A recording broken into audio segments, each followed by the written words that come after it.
VCY America presents Crosstalk, a nationwide call-in program discussing issues that have an effect on our families, our communities, our churches, our nation, and our world. Crosstalk, an opportunity for you to voice your concerns for biblical principles.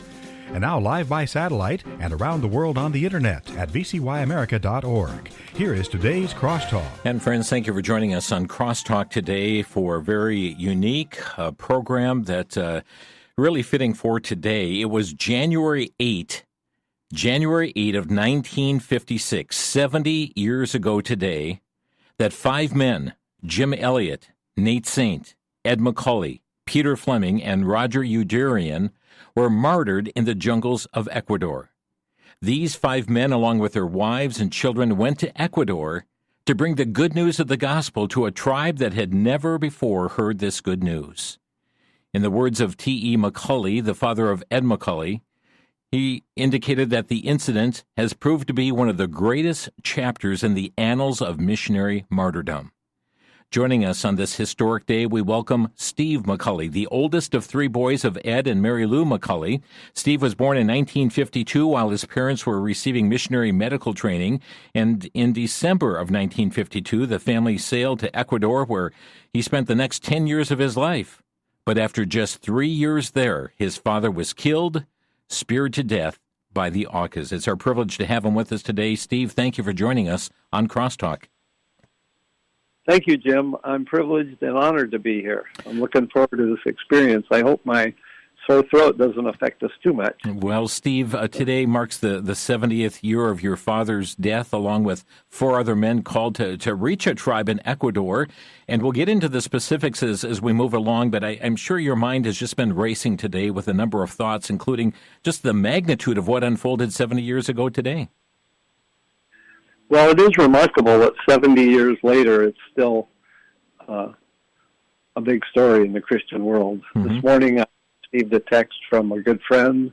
I received a text from the state of Minnesota from a family that I met when I was doing a homeschool conference there. Of course, my brother and I, we call January 8th Mom's Day. There's Mother's Day, but this day always emphasizes to the two of us and now our wives and kids, how special our mother was. Yeah. Well, I understand your dad had a local tie to our area, attending high school right here in Milwaukee. Yeah. In fact, my grandpa McCully, I've been back to that church a few times.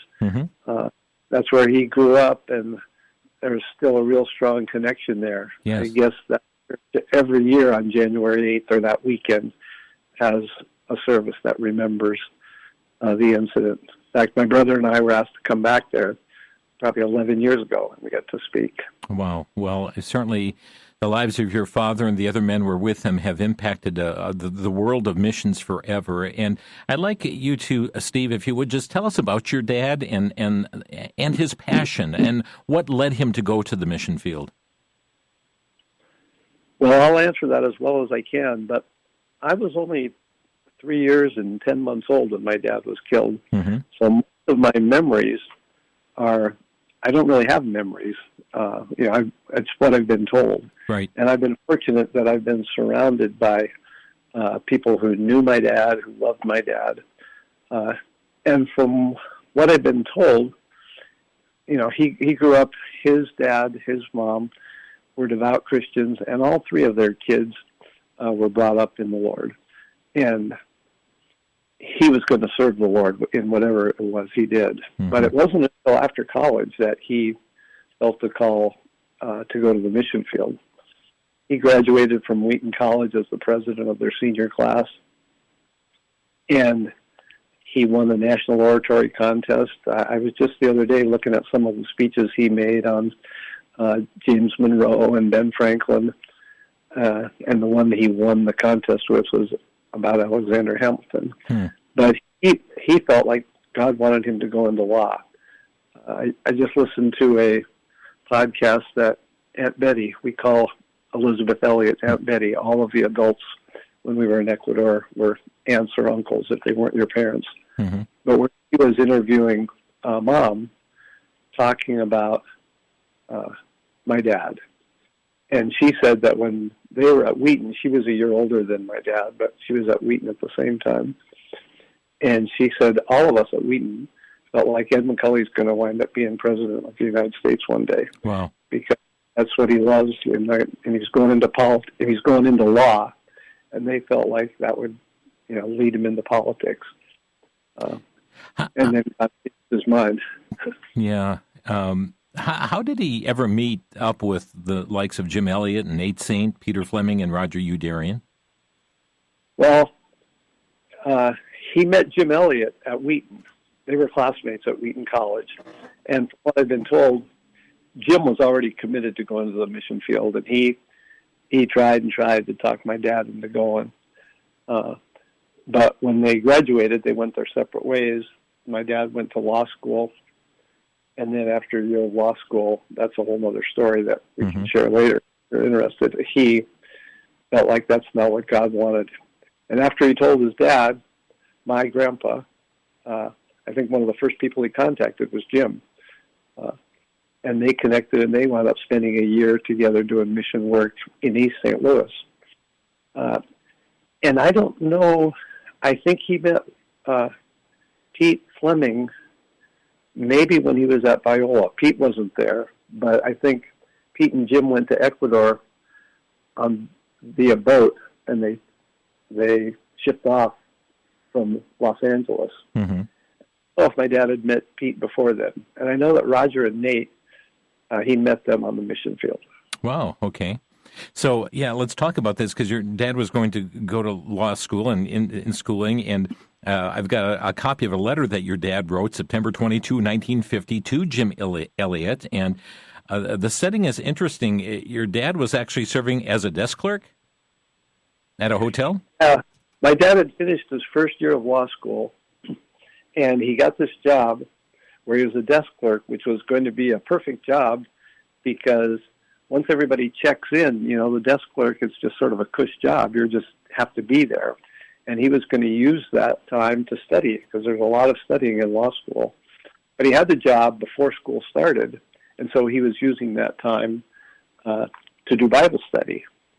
And as we now know, he read the book of Nehemiah, and the book of Nehemiah speaks to everybody differently, but to my dad, it convicted him that God wanted him to give up this cush job and go to a foreign land and serve him there, similar to what Nehemiah did. And I can't wait to talk to him about it because I don't know, how long he'd been reading Nehemiah and what all was behind it. But what I've heard from my mom and from my grandpa and my dad's younger brother lived to be 92, my Uncle Jay, and he wound up being one of my heroes. He was like a father figure to my brothers and I. Friends, we're talking with Steve McCully today, the oldest child of Ed and Mary Lou McCully. Ed, one of the 5 missionaries martyred in Ecuador, and we're on this letter right now. And I'd like to quote from this letter because it's very interesting what your dad wrote to Jim Elliot. He said, "I have one desire now, to live a life of reckless abandon for the Lord, putting all my energy and strength into His service. I'm praying that He'll see fit to send me somewhere where the name of Jesus Christ is unknown." I mean, he was talking about, he was interrupting his law school, all the aspirations that he had to plan, follow that pursuit, and talked about living a life of reckless abandon for the Lord. Yeah, and again, this was before my time, right? Right. But what I've been told was the first person he told was after work. He went home and told his dad, and his dad said, "Ed, whatever God's calling you to do, we are totally in support of that." And then he went to the college, and he got mixed results from telling the dean and some of his professors as to whether or not he was throwing his life away, or some of them supported him. That's a very interesting, response. But though that mixed reaction from law school, he was pretty determined in his heart, wasn't he? Yeah, and I think it's great that he called Jim because, people used to say, Jim Elliott talked your dad into going to the mission field. And I'll never forget my Uncle Jay said, Steve, nobody talked your dad into anything. He was going to do what he felt was right. Mm-hmm. But I'm sure that knowing that Jim wanted that so badly, he would have been one of the first persons he contacted. Right. And they spent a year together in East St. Louis before Jim went to Ecuador before my dad did. So again, that phrase that he wrote in that letter, I have one desire now, to live a life of reckless abandon for the Lord, putting all my energy and strength into his service. Doesn't sound like somebody else made up his mind for him. I mean, that came from within. Right. Yep. Mm-hmm. So how was Ecuador chosen? I'm not sure, except I know that they had contact with people from Ecuador. Mm-hmm. In fact, as it turns out, the president of Wheaton College, Raymond Edmond at the time, had been a missionary to the Quichua Indians in Ecuador. And then after that, he came back. And that's another story just about how all of us are connected. You know, we're all connected in different ways, in ways that we don't know. But they knew of this tribe down there. I think it's not correct to say that they went there specifically to reach the Aucas, as they were then known. Mm-hmm. But they did know about them, and I know that they prayed for years about the opportunity to reach this people.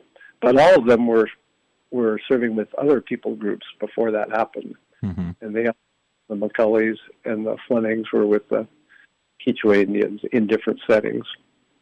But he wanted to go somewhere where the name of Jesus was not known. Right. And even when they went to Arajuno, they were the first missionaries ever there. And the Elliots went to Shandia. They were the first missionaries there. So they were preaching the gospel to folks who had never heard before. And friends, the resolve that they had led them to the exact situation in Ecuador. And we are just a minute from a break here, so we're going to learn more about that time going to Ecuador and what we know about their early days there. We're talking today with Steve McCulley, who is the oldest of three boys of Ed and Mary Lou McCulley, and Steve born in 1952. His parents were in medical training at that time, a missionary medical training. It was in December then, just not too many months after he was born, that the family went off to Ecuador, where they spent the next 10 years of his life. But it was just after 3 years there that his father was killed, speared to death by the Aucas. And when we come back from the break, we're going to learn more about Ecuador itself as to those early days there, the contacts with the tribes, and what happened there with those early contacts, and then what exactly led to the martyrdom. Many of you perhaps are familiar with their story, and maybe it transformed your life in some way. It's been documented in different books, such as Through Gates of Splendor, and we'll have more discussion following the break. You're listening to Crosstalk, coming your way from the VCY American Network.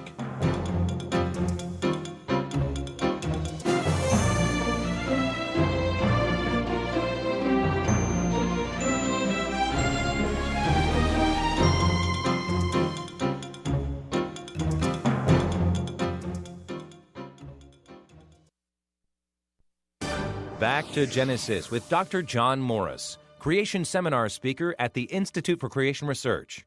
Dr. Morris, any evidence for creation from the solar system? Yes, there are, Chris. In fact, quite a few. One of the ICR physicists, Dr. Russ Humphreys, made a prediction a few years ago before the exploration of Jupiter by satellite. He had developed a theory of the magnetic field of planets in the solar system based on the Bible. And the satellite found the evidence fit his model and not the evolutionary model of long ages. In particular, Europa, one of the moons of Jupiter, has an Earth-like magnetic field, but it's tilted 80 degrees away from the spin axis. This pretty much proves that the magnetic field is not produced by fluid currents in the moon's interior, as is postulated by long-agers for Earth. As a matter of fact, the Earth's dipole magnetic field is decaying so fast, soon it's going to be gone. It couldn't be the result of events millions of years ago, and that's the Back to Genesis truth. Thanks for tuning in to Back to Genesis.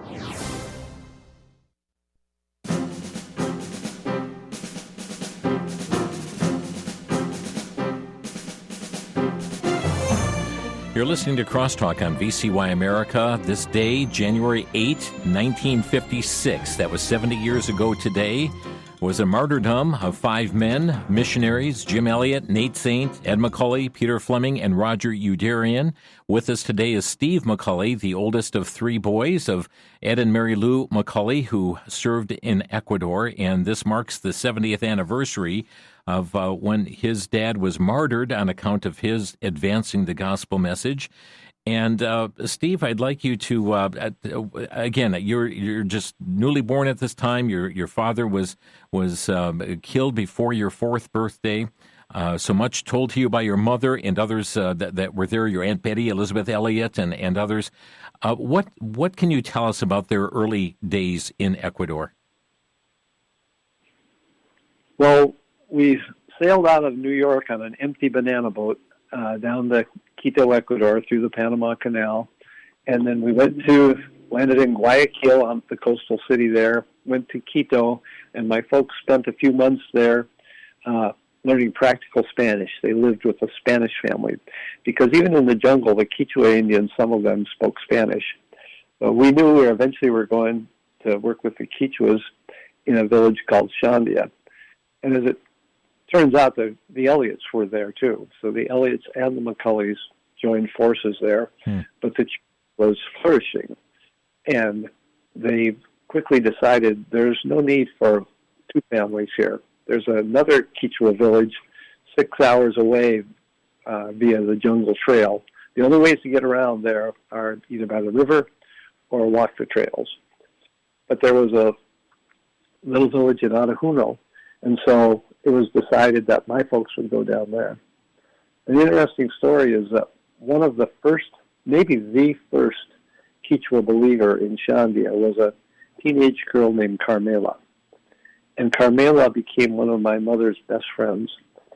And Carmela had lots of friends there. The church was growing. They had fellow believers, and they had a great time.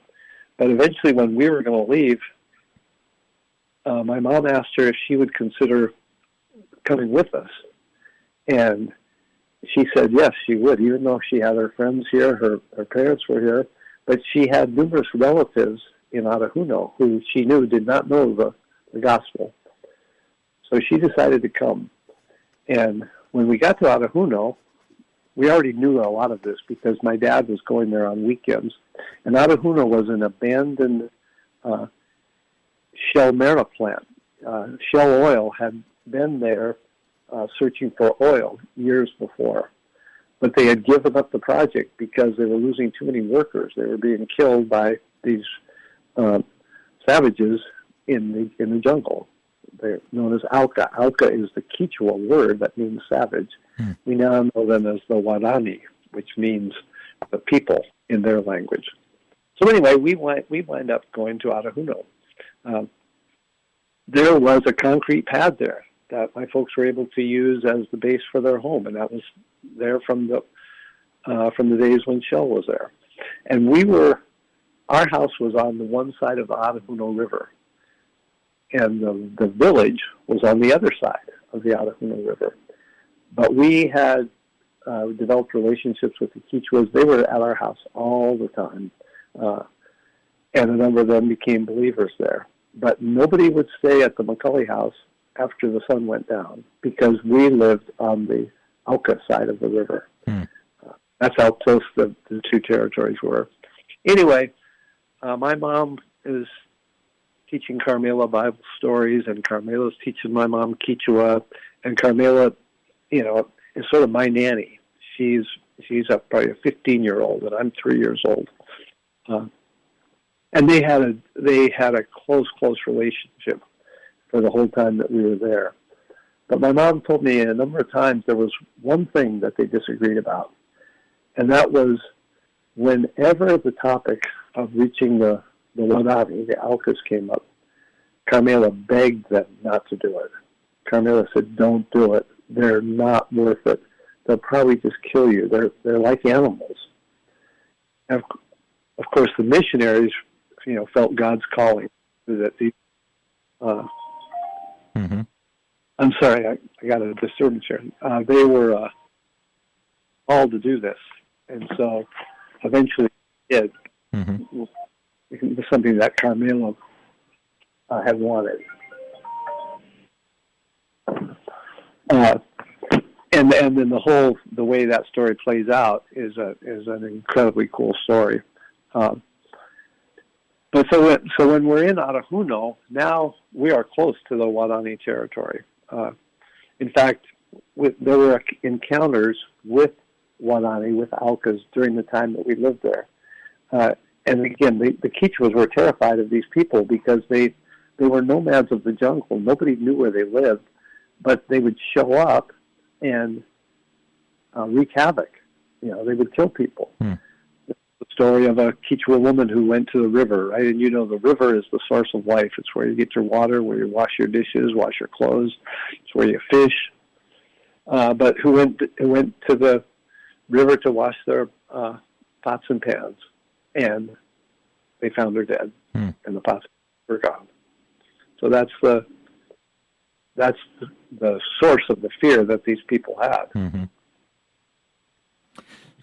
So it's I could just keep going. You let me know. So tell us about their initial contacts then with the Aucas, and we know that their lives were later taken, but how did they initiate contact with them?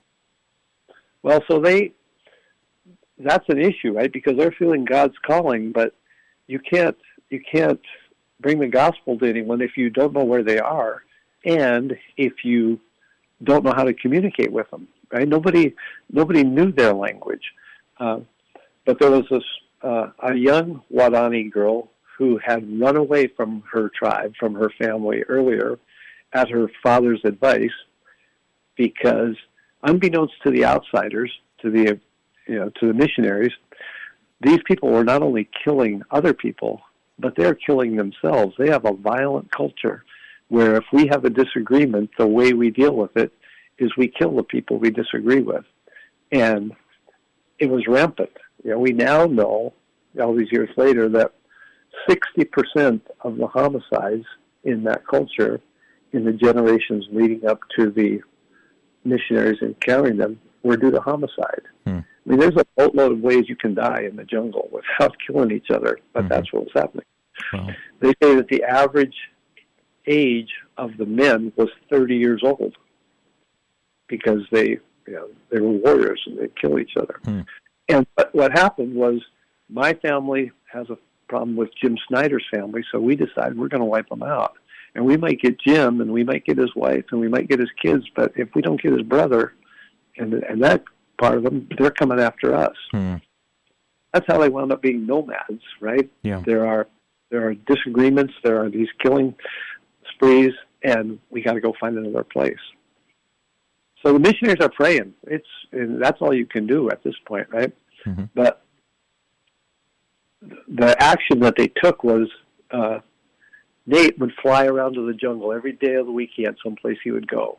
And when he flew to Arahuno, they built in time that he and my dad are going to get in the plane, and they're just going to go flying out over the jungle, looking for, as they call it, for their neighbors. The Amazon jungle's big. They flew for, I don't even know how many weeks they flew, but for weeks and weeks, they flew and didn't find anything. Of course, Nate's charting where they've gone, and they go somewhere else. And they know there's all types of rivers, that are eventually going to feed into the Amazon. But they're searching. And then eventually, they find they find life. They find people, and they feel like that's an answer to prayer, right? But still, they're not ready they don't know how they're going to reach them. That's when they start the old bucket drop project, where Nate was an ingenious aviator, and he developed a technique where he could fly over this little tiny village on the river, and he could have a bucket in the back of his plane, and my dad would be in the back, and they would put gifts in the back, and my dad would reel it out in the bucket. When he flew in a circle, the bucket would spiral down and land on the ground. And I've heard a number of times the story of the first time this happened. Of course, the Waodani, they haven't seen planes, right? They're middle of nowhere. And when they see this would-be, they called it, they're terrified.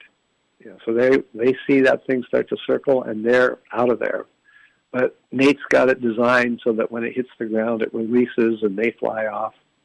And then they come out, and they look, and there's stuff to eat. And there might be a machete, and there might be a pot or a pan. And it doesn't take long. The next week, they're not so hesitant. Mm-hmm. After just a few weeks, they are actually building a platform for them to deliver it on. Wow. And they're climbing the platform. And each week the guys are getting more and more excited, because then what happens, and they did this for 13 weeks. None of this was a rush, right? Because they've got other duties too. They're missionaries, and Nate, every day he's got to fly somewhere else. Mm-hmm. But what convinced them was, all of a sudden the Wadani would take the gifts out, and they'd hold on to the bucket while they put gifts in. Wow. I've got pictures of my dad wearing a headpiece that was there. They put a parrot in there that became Steve Saint's pet. I don't know why Steve Saint got it instead of me, but it became that. And they felt like they're friendly. They want to be friends with us. Mm-hmm. They proceeded all based on prayer. And one of the key people in this whole story is Dayuma, the girl who ran away from her tribe. Her father had told her she should run away because he thought that he was going to be killed. They were in the middle of one of these killing feuds with one of the warriors named Moipa, and everybody was terrified of Moipa. And Dayuma ran away, and she came to a Quichua village, and she found out, well, they didn't kill me. And she grew up there, and eventually she became a believer. Rachel Saint, Nate's sister, met her, and she became a believer. And this was years later, so she had forgotten a lot of her Wadani, right? She doesn't speak Wadani anymore, but she knew some of it. And we don't know exactly how old everyone is when this happens, but she was a little girl. Mm-hmm. And she was probably a late teenager by the time this was happening. This is over 10 years later. But the guys felt like they could, they found out from her things like, I want to be your friend, right? That type of thing. So, Steve, we're going to have to take a break right here, and we're going to come back and see what happened leading up then to that date of January 8, 1956. Friends, again, you're listening to Crosstalk on VCY America. Steve McCulley is our guest today, the son of Ed and Mary Lou McCulley. Ed, one of 5 missionaries that were martyred on this day, January 8, 1956, 70 years ago. Many of you listening right now can remember that, or you read the stories of Jim Elliott, Nate Saint, Ed McCulley, Peter Fleming, Robert Udarian, and going to unfold what happened on that date of January 8, 1956. We'll be back in 1 minute. You're listening to Crosstalk on VCY America.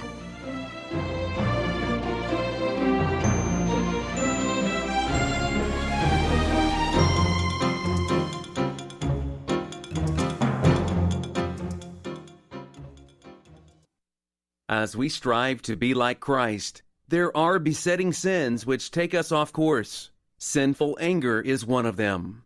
Anger is a willful and deliberate choice, often caused by not being able to attain our prideful or selfish goals. If not dealt with, anger will turn into something worse. Another besetting sin is that of anxiety and fear. Ungodly anxiety goes beyond reasonable concern and involves worry about mere possibilities. And then there's the ungodly fear that often paralyzes and causes us to focus on our circumstances rather than on God and His promises. There is hope. In the booklet, Anger, Anxiety, and Fear, author Stuart Scott provides a biblical perspective on these issues, providing the path to victory. Anger, Anxiety, and Fear. Available for a donation of $9 or 3 copies for $24. Call VCY 1-800-729-9829.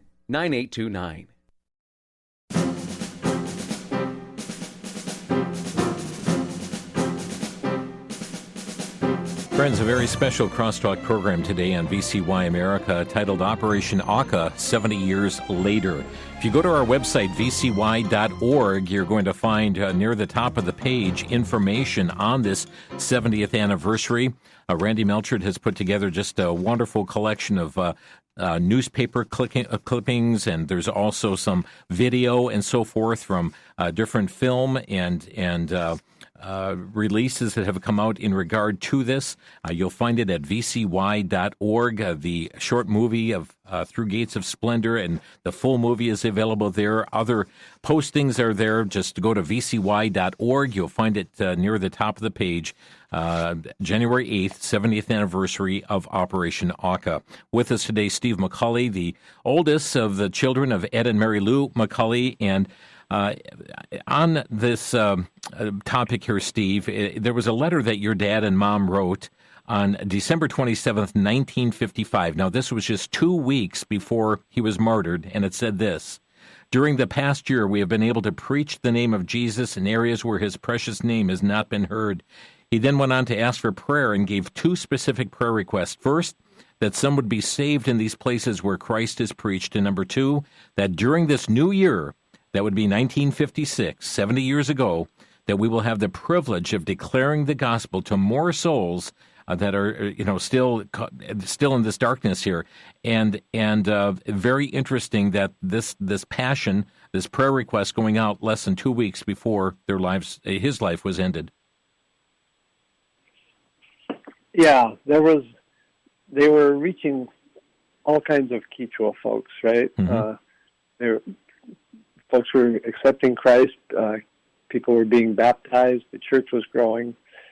But when they wrote this letter, of course, they were well on the way to making their attempt to reach the Wadani. Yeah. As you said, 11 days later that they were killed. So take us to that date of January 8, 1956, 70 years ago today.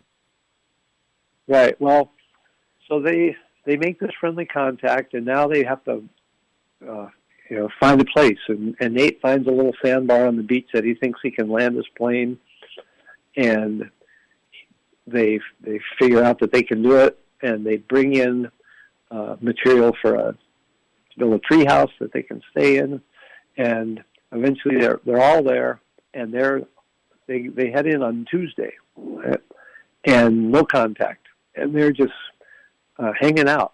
They're wandering around. They're saying the few Auca phrases that they know. They're waiting for a chance to meet somebody. And it's not until Friday that they have a friendly contact. 3 Wadani come out of the jungle. A young man and a young woman and an older woman. And they named the man George. His actual name was Nankiwi. And Gamadi, who it turns out was Dayuma's sister, and Gamo. And they have and those of you who are familiar with the story, you've seen the pictures. Nate takes Nankiwi up in a plane ride. Everything is friendly. They are, they're just so enthused that they've made this friendly contact. What they don't know is that they've landed right in the middle of one of these Wadani feuds. Nankiwi wants to marry Gamadi, but Gamadi's brother, Nampa, does not want Nankiwi marrying his sister because Nankiwi has already killed a previous wife. He has another wife, and Nampa doesn't want anything to do with it.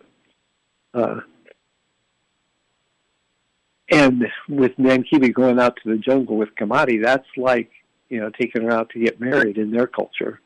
But they have a chaperone with them, so it's okay. But Nankiwi and Gamadi leave, and the older woman stays on the beach for hours later. And turns out Nankiwi runs into Nampa with Gamadi, and Nampa wants to kill Nankiwi on the spot. Right? And of course, none of this is known to the missionaries. And Gikita, the older, seasoned warrior, says, "Hey, let's not kill each other over this. Nothing good ever happens from the outside world. I say we kill them." So it's just due to this misunderstanding, that this is what happened. Right? So the guys think everything's great. Nangamo, the older chaperone, she went back and told them, hey, Nanki was lying.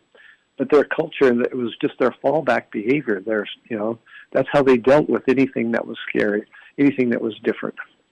And so it was it's really a tragedy that God allowed, and that's what happened. The guys, on Sunday, when Nate flew in, Nate took the plane out every night so that, if the river flooded or if there was a surprise attack, the plane wouldn't be caught in there. Mm-hmm. So he's back from Arahuno, and he sees a bunch of Warani coming, and so he's excited. He radios his wife and says, maybe they'll be here in time for a 12 o'clock service, and I'll come to you at 3 o'clock. They're excited, not knowing that things have changed. It's an ambush, and they're all killed. My. How did your mom receive word? Well, they were supposed to call at 3. I mean, they were supposed to phone Marge at 3, and they're all in radio contact. Marge Udarian's with my mom in Arahuno, and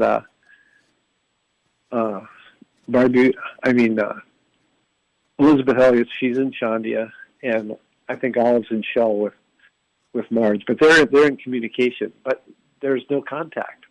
And so Marge tells them, I'm not sure what's going on, but we have no contact. And once it gets dark, the plane's not going anywhere. And Mom and Aunt Barb are waiting for the plane to fly back because he flew it back every night. And some of you have seen the picture of Aunt Barb standing with her little kids on the runway, waiting. But the plane doesn't show up. So they go to bed at night, Saturday, January 8th. I'm sure nobody slept much at all, not knowing what's happened, but knowing that something's not, the way it should be, because Nate always makes contact. The next morning, the other MAF pilot, Johnny Keenan, gets in his plane and flies down there, and he sees the plane just ravaged on the beach. He doesn't see any bodies, but he knows something's gone bad. And so he comes back and reports it, and so the wives don't know if their husbands, have made it into the jungle, if they're, fleeing for their lives, or they just don't know. But when the Quichuas, so we're in Arahuno, we're not that far away by boat, right, by canoe. And when the Quichua Indians heard that something had happened to Senor Eduardo, they got in their canoe, and they're terrified of these people. But they went down the river to look to see what they could find. Meanwhile, the missionaries and the Ecuadorian government, they're organizing a rescue team. It takes a couple of days for the rescue team to come, but before they ever get there, the Quichuas, they go down the river and they find my dad's body in the river. And they take his watch off, and they take his size 13 shoe, and they bring him back. He's the one that they were looking for because he's the one they knew. So my mom got the word first, and everybody knew that had died, but they still don't know what's happened. And then the rescue team comes in, and if you watch the documentary Beyond the Gates of Splendor, Frank Drown led that rescue, and he was a missionary, a lifelong missionary down there who they all knew and loved. And they went down the river, and they never did find my dad's body. They think it must have just washed away. But they found the other 4 bodies and buried them in a common grave there on the river. Came back and told the wives. It's hard stuff. Yeah. And, it would have been a terrible tragedy, except that God's in control. Your mom actually stayed in Ecuador after this, did she not? Yeah, 4 of the 5 of them did. My mom actually, my mom did leave.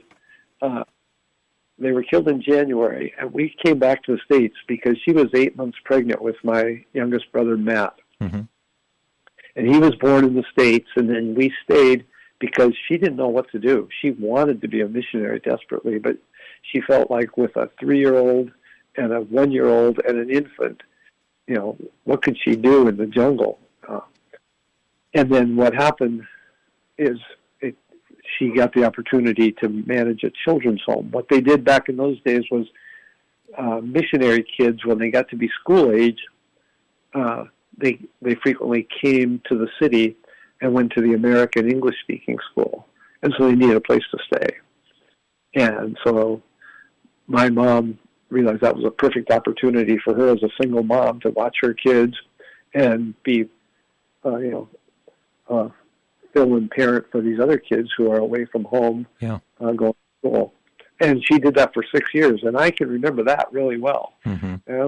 It was great time. I had all these big brothers and big sisters to play with, and it was just great times in Ecuador. And Steve, the gospel actually did penetrate the hearts of the Auca Indians, did it not? Yeah, so what happened was,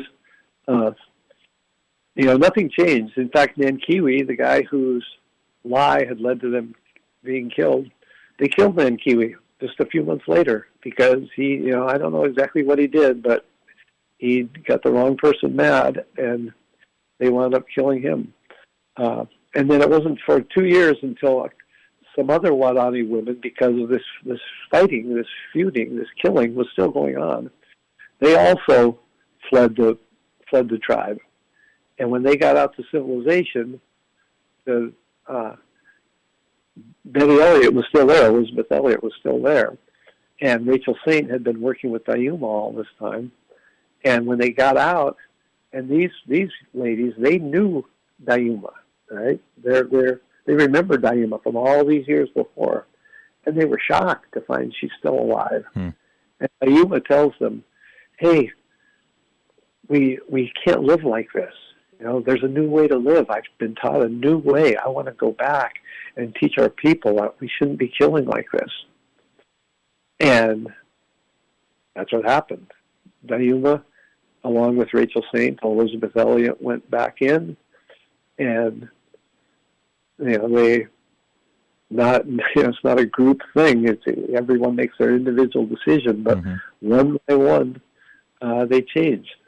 They changed their killing ways. They accepted Jesus, and I've had the opportunity to meet a bunch of them, years later. Yeah. And I could never really communicate with them because they didn't learn Spanish, and I barely know any Spanish anyway. But I get to spend weeks with them in the jungle, and they're all gone now. Everyone involved in that killing is now gone, but it's they're all in heaven. Where they belong. Came to faith in Jesus Christ. Friends, we're talking with Steve McCulley right now, and it looks like we're going to need our final segment as well to kind of wrap up some things in the story itself, and so we'll not be able to open phone lines today, but there's more that you need to hear in our final segment, so we'll be taking the break as we're talking with Steve McCulley, the oldest of three boys of Ed and Mary Lou McCulley. Ed McCulley was slain, martyred on this day, January 8, 1956, 70 years ago today. A reminder, there's many resources available on our website for you to read and learn more on this at vcy.org, vcy.org. Back in a minute, you're listening to Crosstalk on the VCY American Network.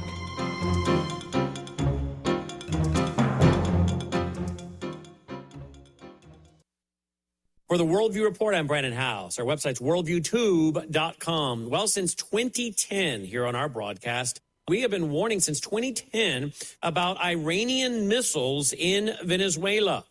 We've been warning about 5,000 Russian-made man-pads. Those are able to be shot from the ground to the air. We've been warning about those circulating around Venezuela. So I'm very happy with the action that President Trump has taken. Folks can argue about it, and they are free to do so. But from a national security standpoint, I think he was right on the mark when he cited the Monroe Doctrine. The idea we're not going to let other countries, and certainly not enemy states, set up in our backyard. Not in Venezuela, not in Cuba, and certainly not on our border in Mexico or Canada. We'll see what happens with Mexico and with Cuba. But again, I think President Trump is trying to secure the country, and I'm all for it. I'm Brandon House.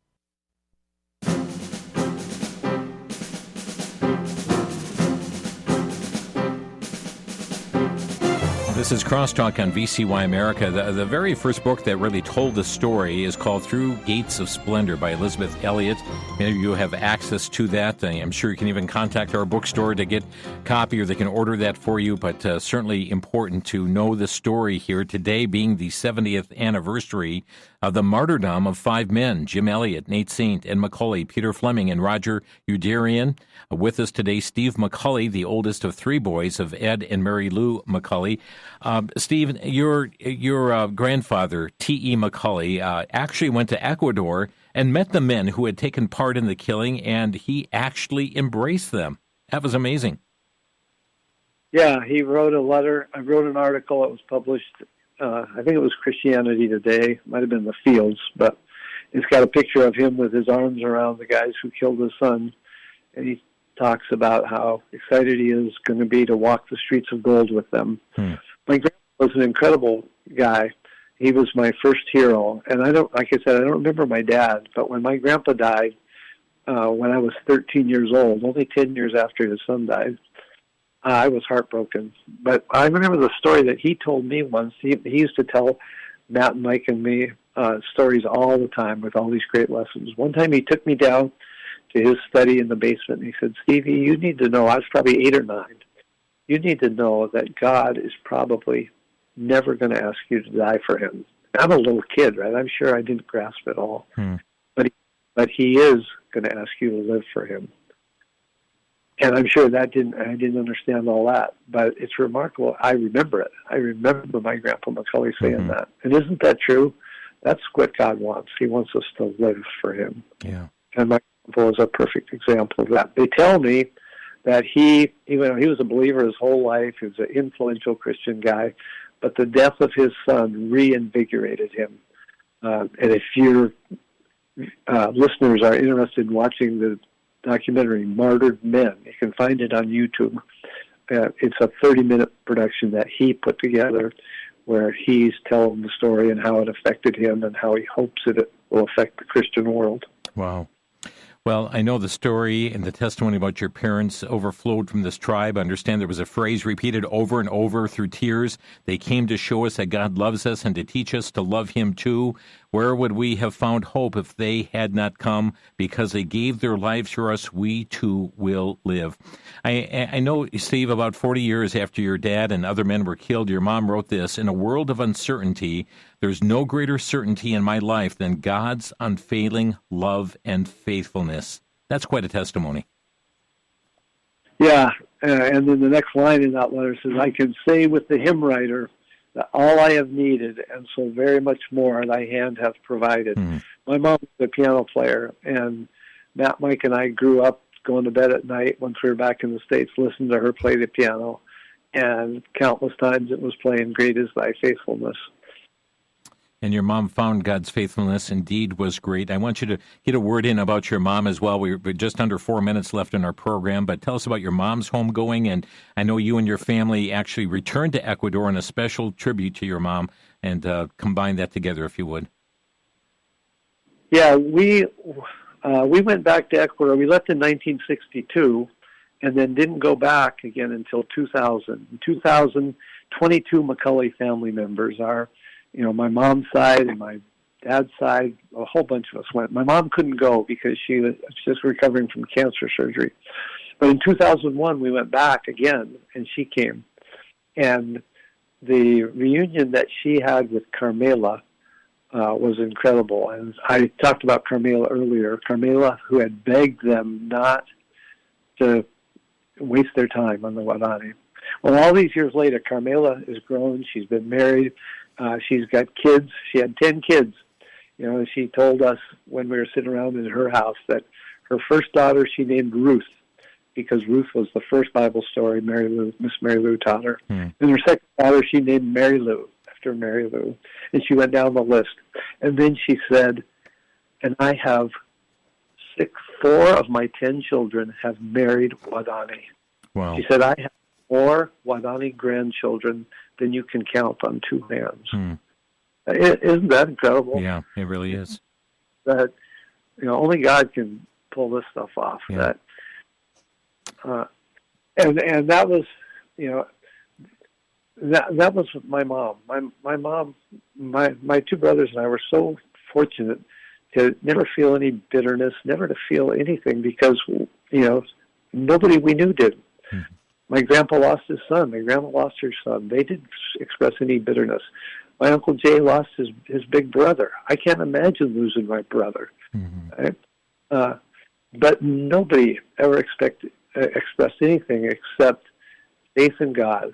Heartbreak, there can be heartbreaks for sure, but trusting God and believing He knows what's best. And when did your mom go to be with the Lord? Almost 22 years ago. Okay. She was 76. She eventually died from that cancer in 2004. She spent the last 8.5 years of her life living with my wife Ellie and me, and she had cancer earlier, and it came back, and eventually that's what sent her to heaven. Wow. And you went with your family back to Ecuador as a special tribute to your mom.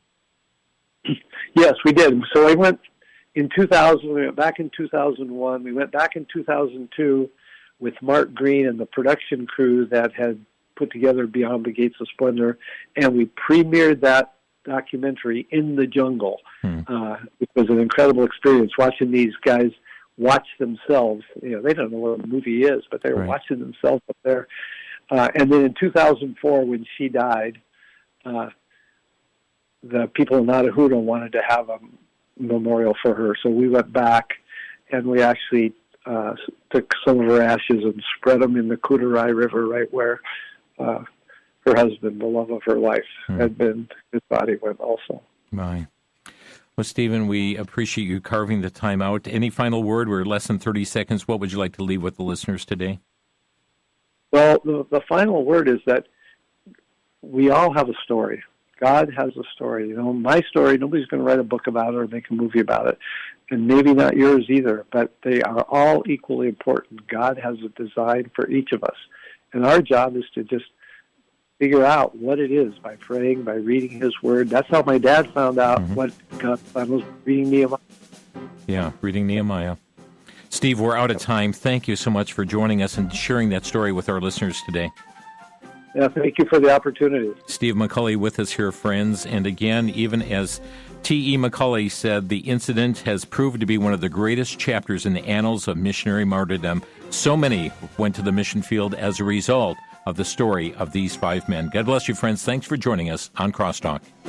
You've been listening to Crosstalk via satellite and the internet from VCY America. Views expressed may or may not be those of this station. For a CD of today's program, send a donation of $6 or more to VCY Tape Ministry, 3434 West Kilbourne Avenue, Milwaukee, Wisconsin, 53208. Or download by RSS or podcast from crosstalkamerica.com. And join us again for Crosstalk.